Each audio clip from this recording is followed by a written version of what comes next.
How do you render? Now, I think this is a question many artists have asked themselves at least once in their career, and I've broken my process into 3 simple steps.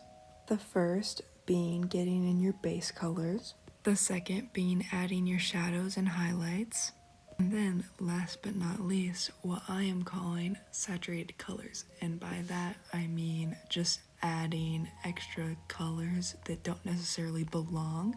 And the third one is the one that makes my art pop more. It is also the one that I will be focusing on more. Now, one that I didn't mention but is very important is your sketch. Your sketch is the backbone of your art. And if your sketch doesn't look the best, most of the time your finished piece is also going to reflect those mistakes that you made during your sketch. Now, I'm not going to cover how I sketch personally. I can in another video, but for now, I'm just going to focus on the 3 points. Now, with your base colors, how I do it personally is I just block in the color that I want, and then after I have finished blocking in my colors, I then start working on my shadows and highlights. Now, by this point, your art should look something like this, and this is where the fun begins. Now, this is where I start step 3 and start adding more saturated colors, and I will go grab some footage to show what I mean by that. Okay, so starting out, I like to merge all of my layers just so that I have one central layer that I can use.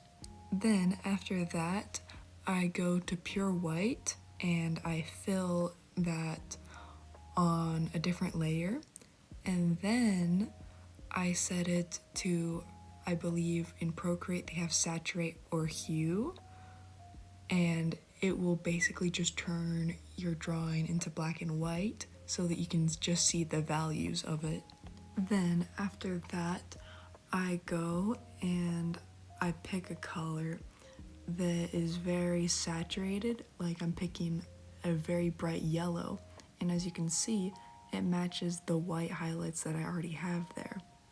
And what I usually do is I try to go warmer colors for the highlights and then more cool tone colors for the shadows and darker areas, but it all depends for whatever you like.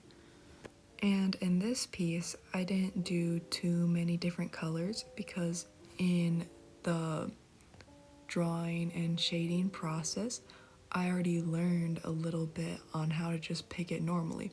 The more you do this, the more you'll just figure out some colors that work well with others. Now, this type of style isn't for everyone, but I found it and I definitely like it a lot. I think that it really just makes your art pop more. And you can also use it with characters. I've used a very bright yellow for the highlights in the eyes for some different characters. But for me personally, honestly, I think drawing food and inanimate objects is very fun, and I usually stick to that. But I want to learn how to draw characters a little bit more.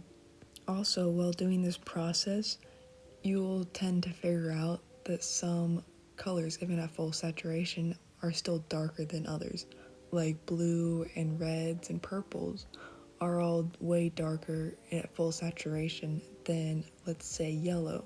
It makes it easier to just not have to rely on the pure values, but it is very good to just look at your values to see what is your focal point of your drawing and what brings your eyes to it most. Like, it could be what is the lightest on the drawing compared to a very dark scene.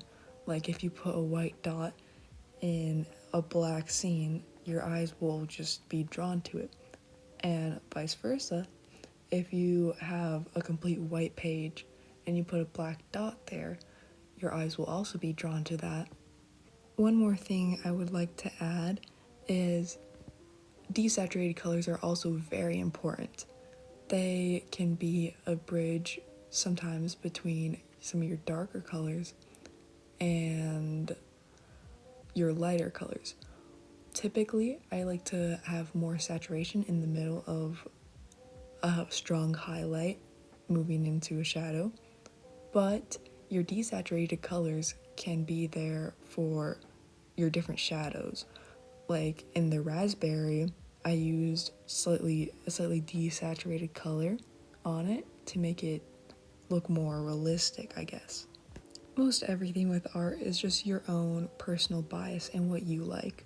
But apart from that, I hope that you found this helpful and that this could help you maybe bring in more saturation for your colors. And maybe it could help with your rendering, or I hope it does. And I'm glad that I could share basically what I've learned from trying this style of coloring out. And I hope that you will try it out too.